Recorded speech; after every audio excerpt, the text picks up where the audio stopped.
Whether you are newly diagnosed with multiple sclerosis or MS, have been living with MS for a while, or you have a friend or family member that is facing a diagnosis, this video is for you. You might be seeking inspiration, support, or learn how this disease can be diagnosed. In this video, you'll find out my story, how I was diagnosed. You'll find out how you can ask for support as someone facing an MS diagnosis, or how you can show support to a friend or family member who is facing one themselves. Let's get into it. I'm Robin Pino, and I was diagnosed with multiple sclerosis, or MS for short, in December of 2014. Over the course of a week, the right side of my body had slowly gone numb. I drove myself to the hospital and got my diagnosis. We'll get into that in a second. I'm going to share my MS diagnosis story so that you can see what I experienced in case it is similar to yours. But what I'm really going to focus on is the type of support I asked for or received, and the type of support I wish I had asked for. That way you can ask for it yourself if you're facing a diagnosis, or do this for someone who's really important in your life. Stick around until the end, and I'm going to share the 6 pillars of health that I focus on to live well with MS for the past 10 years. Let's get into it. All right, so first up, what is MS? Multiple sclerosis is a central nervous system autoimmune condition where our T cells attack the myelin sheath that surrounds our central nervous system. I like to say our bodies are simply confused and our T cells are attacking parts of our body that they shouldn't. There are 4 different types of MS. There's clinically isolated syndrome, which is what I was diagnosed at the time of my diagnosis. There is relapse remitting MS, which is where you experience multiple attacks, flares, there's different names for them. Then there's progressive multiple sclerosis and secondary progressive multiple sclerosis. I highly recommend that you look at some resources from the National MS Society or the MS Society of Canada. They have really great ways of explaining the different kinds of MS. And disclaimer time, I am not a health professional, so any information provided in this video is to be used as an information resource only. Please ensure that you are consulting with a healthcare practitioner around your specific medical condition. All right, now that that's out of the way, let's talk about my MS diagnosis story. So we're going to go back 10 years at the time of making this video to December 2014. I was living by myself in Toronto. I was really into obstacle course racing. Over the course of a week, the right side of my body slowly went numb. So it started in my hand, went down my arm, down my torso. Let me just tell you, when my boob went numb like that, that was weird. Then down my stomach, into my hip, down the leg, all the way into my foot. It stayed like that for about a week. At the time, I thought I had a pinched nerve in my neck. So I was actually in the process of trying to find a new chiropractor. And so I found one and I went in. And if you've ever been to the chiropractor, they usually do a really thorough first appointment or intake. They ask you a ton of questions, they do a few tests. And so because I had filled out this intake form, I had disclosed that my father lives with MS. So as I was explaining my symptoms to this chiropractor, he urged me to get an x-ray. I actually don't know why he said get an x-ray, because you can't discover MS through an x-ray, but I think he was trying to urge me to get tests done. If he had suspected MS, I wish he had said get an MRI. Thankfully in Canada, we have a pretty good healthcare system. I'll say pretty good, not amazing. After the course of the week, my symptoms hadn't gotten better, so I decided to drive myself to the hospital. I think it was like a Monday morning.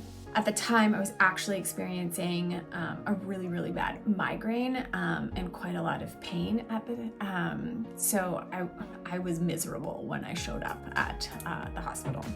To make a long story short, so that we're not dragging this out, my ER doctor called for a CAT scan.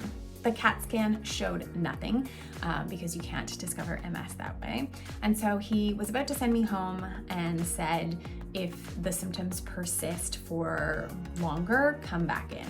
And I said, well, they've persisted for a week, so let's figure this out now. I actually got a fairly quick diagnosis compared to many other people that I've had conversations with over the years. Sometimes it takes years to get diagnosed. So I luckily got diagnosed within a week. After the doctor told me to go home, I said, no, what's next? And he said, well, if you stick around, the next time we have an opening for an MRI, we can slot you in. I said, great. Can I get some pain meds for this migraine? And we'll go from there. So I received an MRI, and I remember very clearly the moment where I found out I had MS. So I was sitting in like a curtained room, and an internist came in and said, we found some demyelination on your C-spine, which is indicative of MS. We need to repeat the MRI with contrast dye.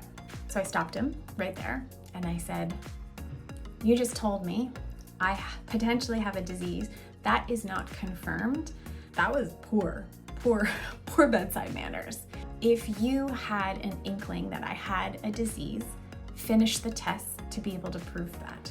But because, it's in hindsight now, because I then had to spend all night in the hospital ER. I wasn't admitted. I had to sleep on a gurney in bright lights in the middle of a hallway in front of the nurses' station where there was constant talking. And so in hindsight, I wish they hadn't told me, because I spent that night worrying. I also spent that night researching and trying to figure out what was going on. Again, it's not a long story short, but in the morning, the MRI was repeated with contrast dye, and I saw a neurologist who said it is confirmed based on the number of lesions in your brain and on your C-spine, which is the symptomatic lesion. I can diagnose you with MS. They asked me if I wanted a spinal tap to confirm. I said no, thank you. If the lesions were enough to diagnose me, then let's just figure out how to live with MS from here. Okay, so let's talk about the type of support I received. The day that I drove myself to the hospital, I was texting friends, letting them know where I was at. So after I had the first MRI and discovered that I potentially had MS, I texted one of my best friends and she immediately drove to the hospital. She stopped for contact solution and a contact case so I could take my contacts out. I think she also brought me like a vitamin water. I can't remember what else, but the contact solution and contact case was really helpful. I didn't bring any toiletries with me because I didn't think I was gonna have to stay overnight. Another friend the next morning after I had had the second MRI showed up with a smoothie. Another friend brought fresh juice, I think a salad and moisturizer. The moisturizer was key. I didn't realize I was gonna need it, but the hospital is super dry and I definitely needed it. So that was something I received that I didn't necessarily think of, but was amazing. I'm now gonna give you context on what I call the 4 different types of people that show up when you have a health scare or a health diagnosis. Number 1 is the woe is me crowd.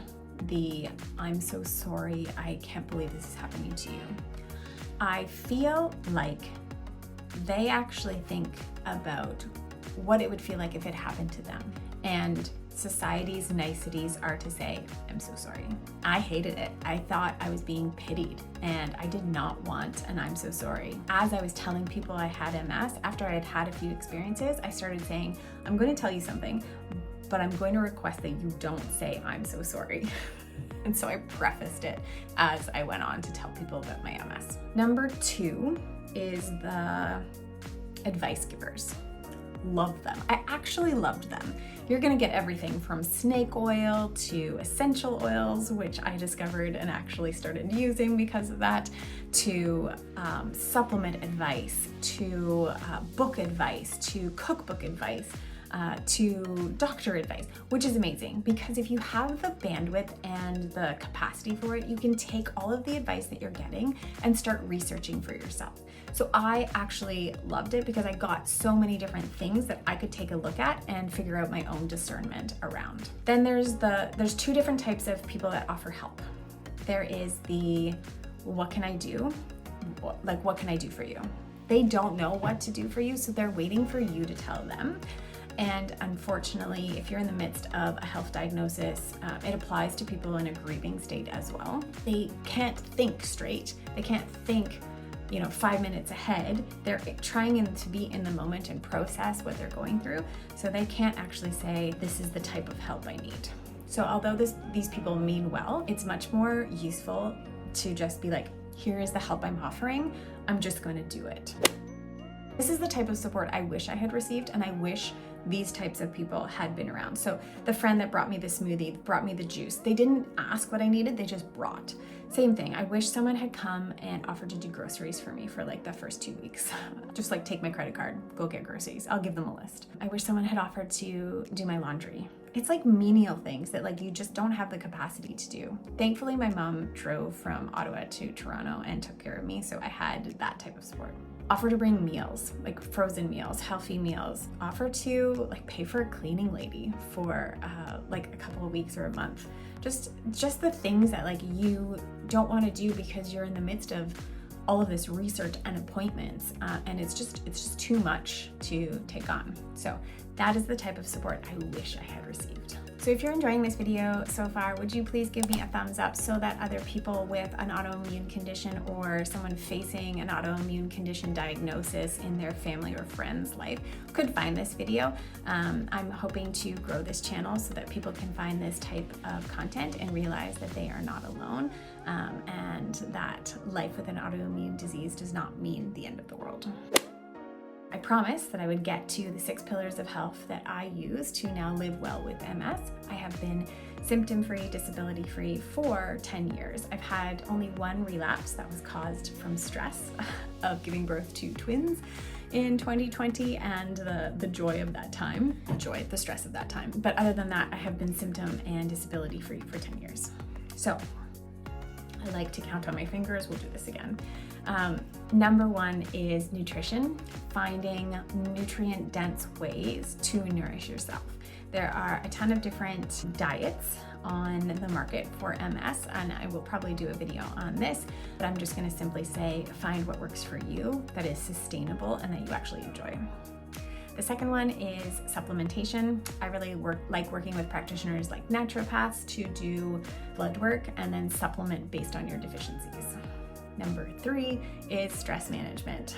I actually should put this number 1 because it is so important, and stress, I believe, is one of the leading causes of your body developing MS or developing flares, attacks, whatever language you want to use for the relapses. So stress management, stress tools, proactive and reactive stress management. Then we have sleep, quality and quantity of sleep, so important. Number 5, we have movement or exercise, finding what works for you. The year after I was diagnosed, I ran 20 obstacle course races, which put me into adrenal fatigue, which did not serve me well, but I felt like I had something to prove. But now I am moving my body and getting exercise and movement that serves me well. And then number 6 is reducing your toxic load. We live in a world where we are exposed to so many different toxins, from cleaning supplies to beauty products to pesticides on our food, so on and so forth. And it's slowly reducing your toxic load so that your body can function without getting confused. So I believe that our T cells get confused in our body and attack our myelin sheath. So the simple science for me is if I can create an environment where my cells don't get confused, and if reducing my toxic load is part of that, then of course I'm going to focus on it. So if you found this video helpful, please click the subscribe button so that you can be notified when I share my next video. As a thank you for watching, I would love if you download my free autoimmune thriving guide, which you can find at a link below. It contains tips and strategies that you can use to live well with MS. Thank you so much for watching, and I hope to see you in the next video.